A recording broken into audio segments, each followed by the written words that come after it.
L'échiquier international, soyez les bienvenus. Un mois de guerre contre l'Iran et les complications ne manquent pas, et ce à tous les niveaux. Les déclarations contradictoires du président Trump, lui, qui rêvait de prix Nobel de la paix, n'arrange rien à l'affaire. Et il y a une fureur qui s'est déclenchée sur l'ensemble des pays de la région, en plus de l'Iran. On peut parler du Liban ou des monarchies du Golfe, pour des objectifs américains flous. Et finalement, est-ce que la pire chose n'est pas en train d'arriver pour l'Empire américain, c'est-à-dire que la guerre contre l'Iran dévoilerait tout simplement un début d'isolement? Et pas sûr que le bruit et la fureur façon Trump en valent la chandelle, la force de duplicité permanente qui s'apparente à du bluff, qui pourrait désormais faire confiance au président Trump, pas les Iraniens qui ne prennent plus en compte ses discours, pas non plus les Américains qui l'avaient vanté pourtant. L'American First. Trump risque de ne pas s'arrêter en si bon chemin, lui qui n'exclut pas de parachuter ses troupes d'élite sur l'île de Kharg, immense terminal pétrolier au large de l'Iran. L'imprévisibilité de Trump n'est pas bonne pour l'économie américaine. Sa popularité chute, y compris chez les républicains. Le mouvement No King, pas de roi, qui a revendiqué 8 millions de manifestants la semaine dernière aux États-Unis, illustre un mécontentement général aux États-Unis. La politique internationale erratique de Trump coûte cher, avec le nœud gordien qui est l'Iran. On en parle et c'est tout de suite.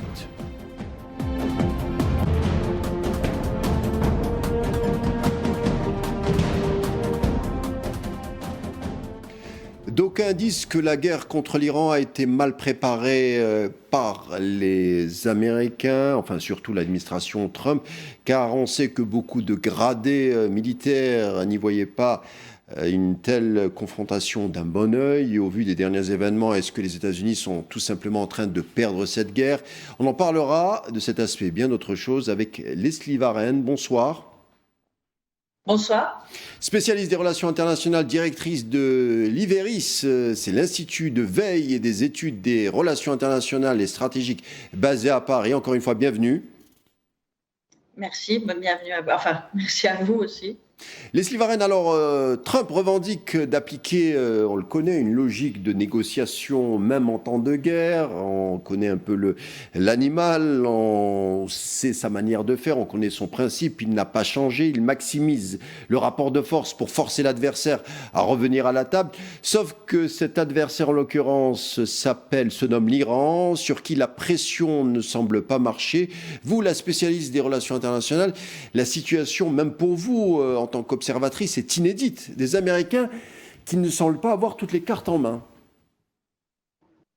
Ah, clairement, là, les Américains n'ont pas toutes les cartes en main et beaucoup de cartes actuellement sont dans les mains de l'Iran. On voit bien d'ailleurs comment les choses se passent pour l'instant, et il semble avoir les Iraniens sont à l'initiative. Alors, les Iraniens sont un acteur un peu difficile en ce moment, mais ils ne l'ont pas toujours été. Ils ont accepté de négocier. Ils ont accepté de négocier pendant tout le temps du JPCOA, on s'en rappelle. C'est Trump, à l'époque, en 2018, qui était sorti. Ils ont accepté de négocier en juin 2025. Là, on a tué les négociateurs et il y a eu une guerre. Ils ont réaccepté de négocier et il y a eu encore une guerre. Donc, je ne pense pas que les Iraniens n'ont pas la volonté de négocier, mais là, de toute façon, vu comment les choses se sont passées, ils n'ont pas d'autre choix que de poursuivre cette guerre, pour l'instant. Les États-Unis... Pardon ? Ils n'ont pas d'autre choix que de poursuivre la guerre pour l'instant, parce que de toute façon, des négociations, il n'y en a pas. Des négociations sérieuses, il n'y en a pas. On a parlé de canaux officieux avec l'Égypte, le Pakistan, donc ils n'ont rien donné de très probant. Il n'y a pas de négociation directe. Vous savez comme moi comment ça se passe dans la région. De toute façon, il y a des messages qui peuvent être transmis par une ou deux parties. Il y a toujours Oman qui fait figure de messager.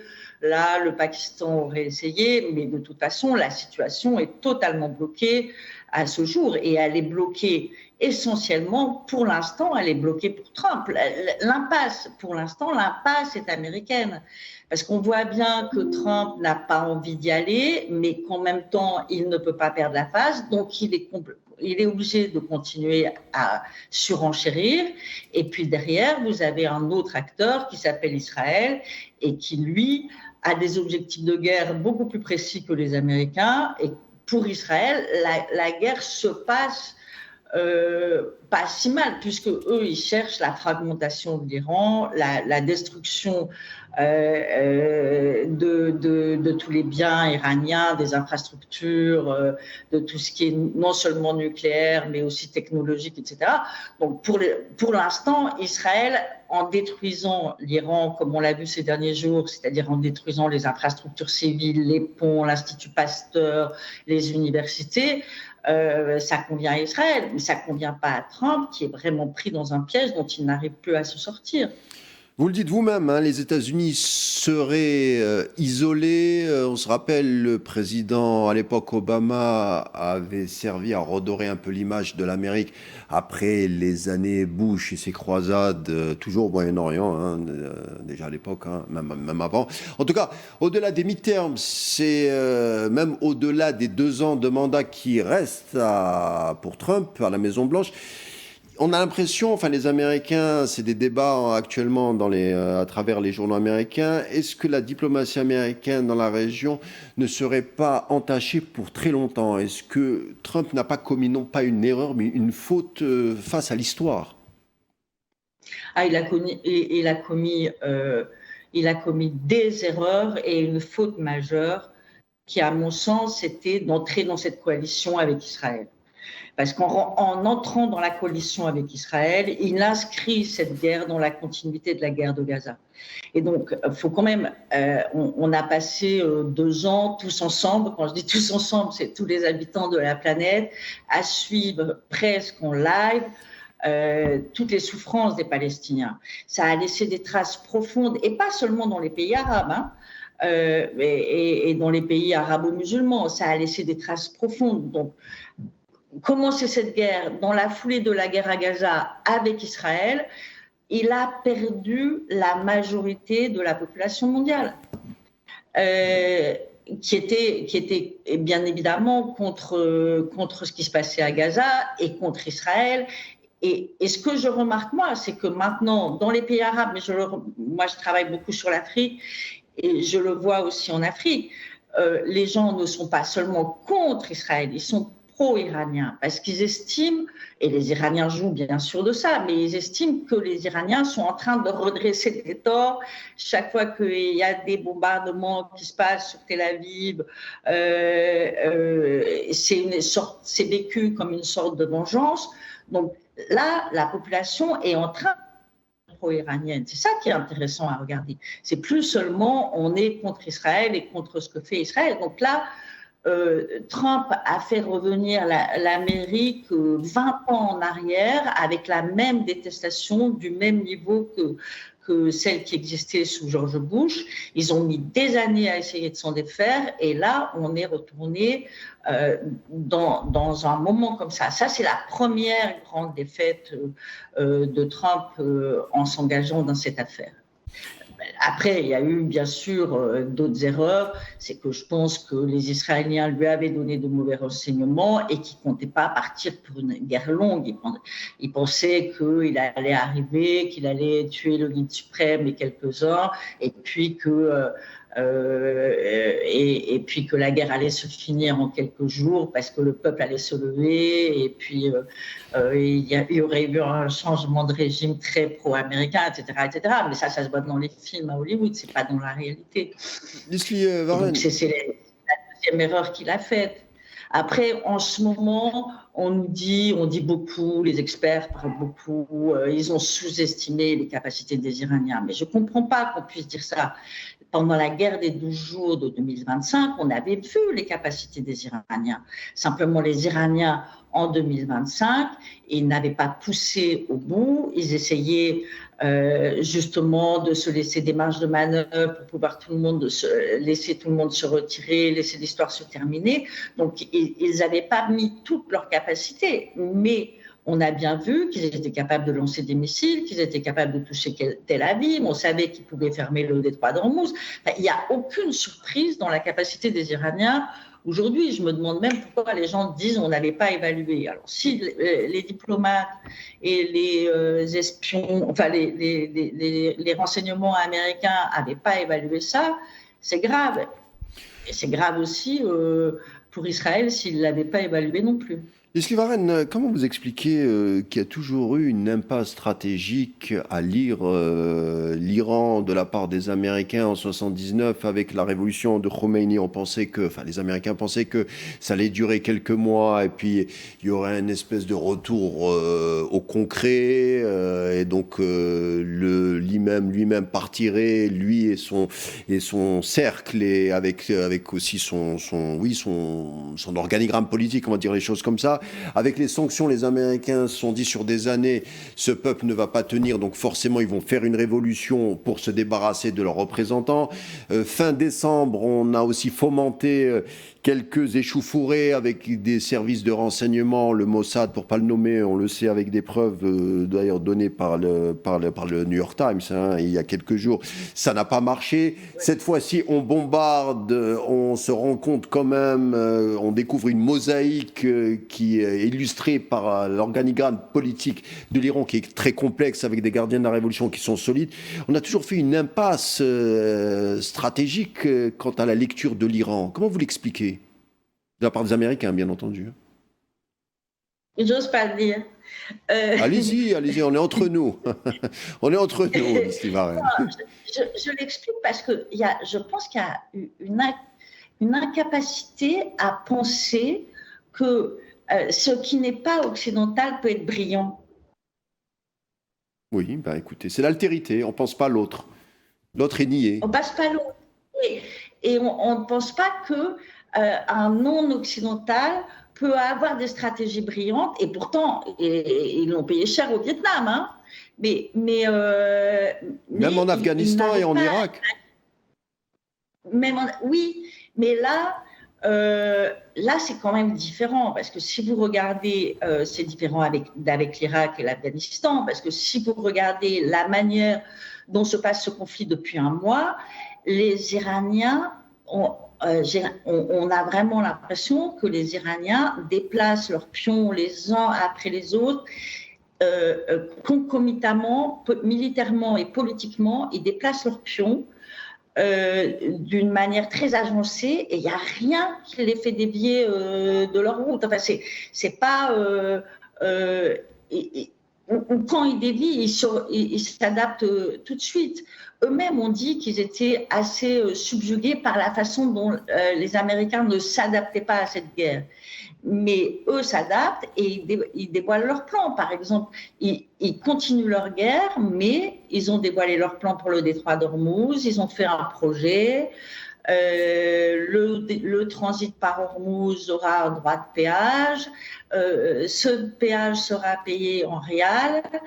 Vous voyez, il y a toute une progression comme ça qui se passe et qui fait que ils déroulent et il n'y a rien qui les empêche de dérouler, malgré quand même les coups vraiment très très forts qu'ils prennent et surtout les destructions dont ils sont victimes en ce moment. Dans son discours le 1er avril, Donald Trump a promis encore une fois d'envoyer l'Iran à l'âge de pierre. De leur côté, les sionistes ont décidé de leur côté d'envoyer le Sud-Liban à l'âge de pierre en bombardant des zones civiles.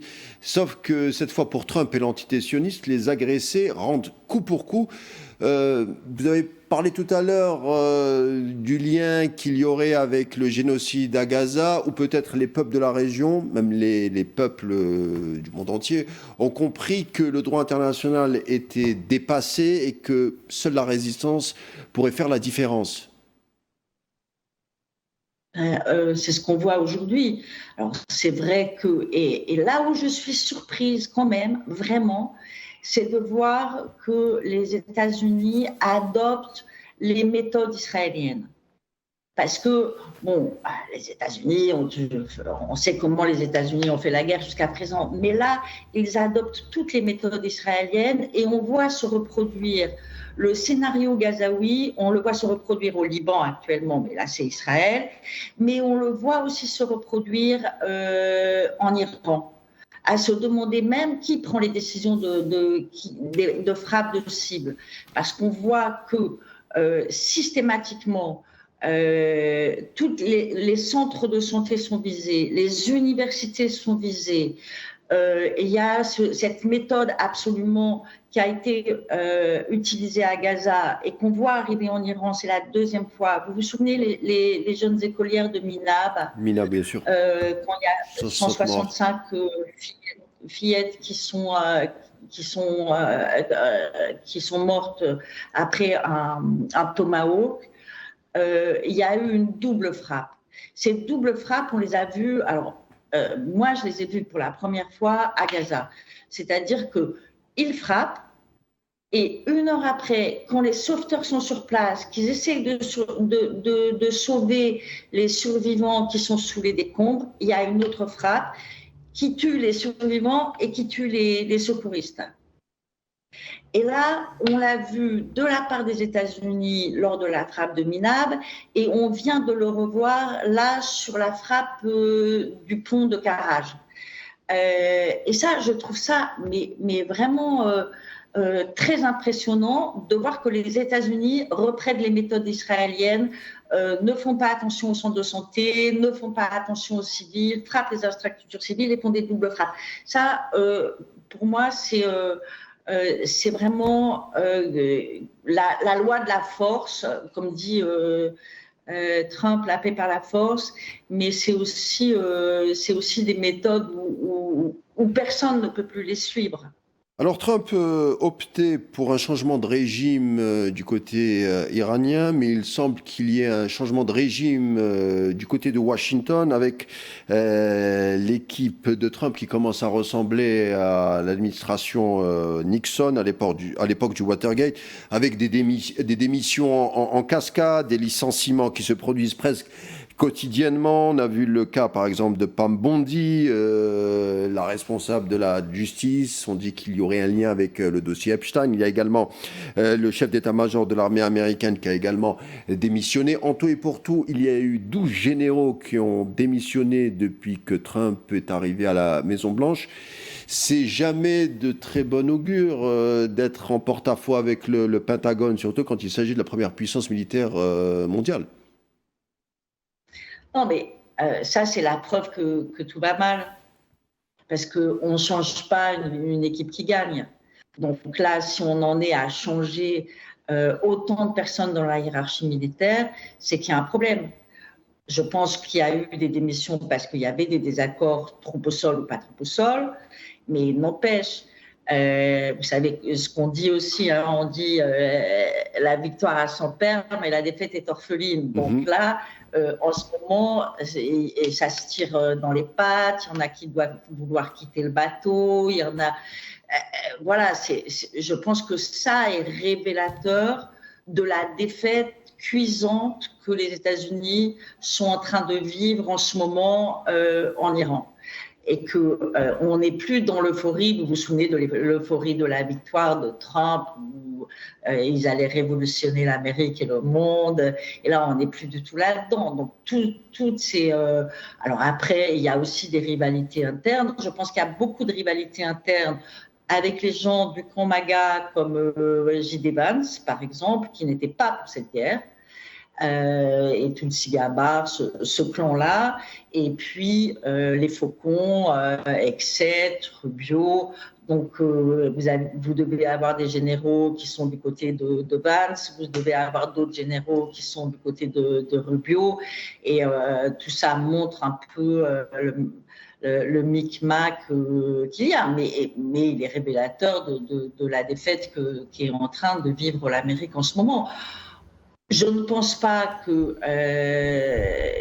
pourra y avoir de revirement majeur dans cette défaite, dans la mesure où même si Trump envoyait des troupes au sol, ça ne ferait qu'amplifier l'ampleur de la défaite, mais ça ne résoudrait pas le problème que les États-Unis sont en train de vivre en ce moment. 30 ans. Allez-y, je vous en prie. Oui, je voulais rajouter une chose. Quand on a parlé de l'isolement, ce qu'il faut absolument noter, parce que ça c'est majeur, c'est que les États-Unis n'ont jamais été isolés, aussi isolés. Ils ont fait appel à tous leurs alliés, que ce soit leurs alliés européens, leurs alliés asiatiques, leurs alliés du Golfe. Il n'y en a pas un qui a dit un oui franc et massif pour se lancer dans l'aventure avec eux. Et ça, c'est du jamais vu. Quand vous voyez qu'un pays comme l'Australie, quand Trump leur demande de venir aider, ils disent non.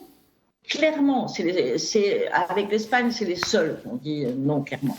Non, nous n'irons pas.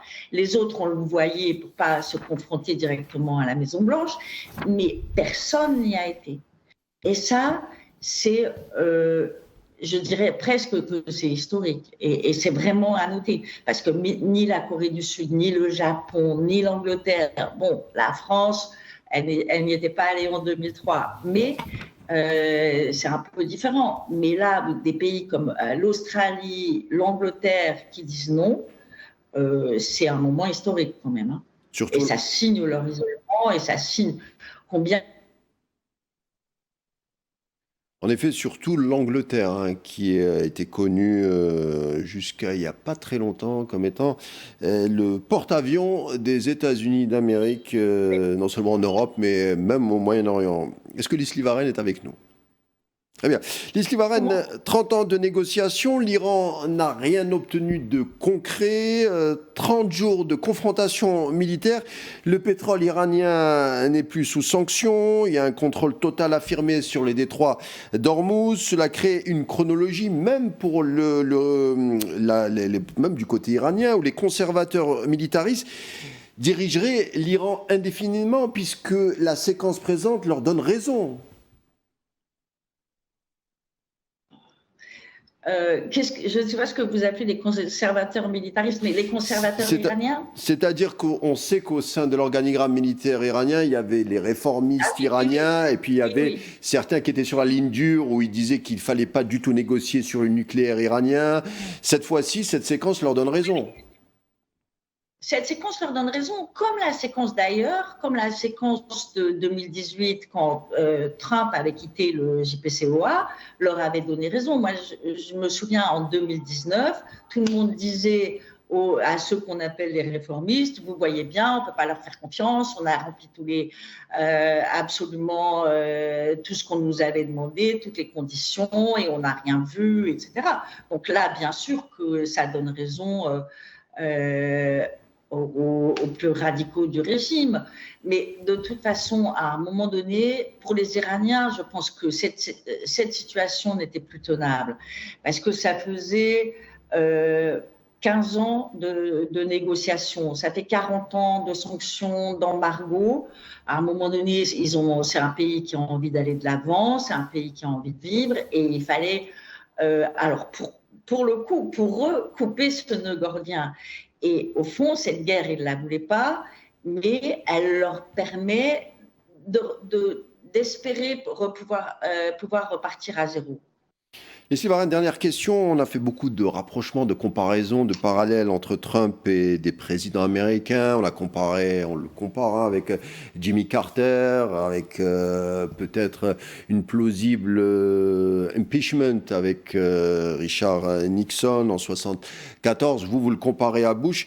Et si à son corps défendant, Trump ne serait pas le Gorbatchev de l'Empire américain? J'ai pensé à ça. Oui, je pense que ça va se finir comme ça, malheureusement. Parce que ce qui se passe dans cette guerre, c'est que l'Amérique, ils sont partis d'une manière tellement impréparée. Ils n'avaient pas suffisamment d'armement, ils n'avaient pas suffisamment d'intercepteurs. Tout ce qu'on voit là se dérouler, ça a montré les vulnérabilités de l'Amérique. Et quelque part, si leurs alliés ne veulent pas y aller, c'est qu'ils ont compris que les Américains étaient affaiblis. Et là, on est en train de vivre, je pense, je pense que si jamais Trump fait l'erreur d'envoyer des troupes au sol, je pense qu'on vivra le moment 1989, le moment chute du mur de Berlin, avec une recomposition et au Moyen-Orient et une recomposition des forces partout dans le monde, quoi. Je pense qu'il va y avoir quelque chose de cet ordre-là. On le sent venir.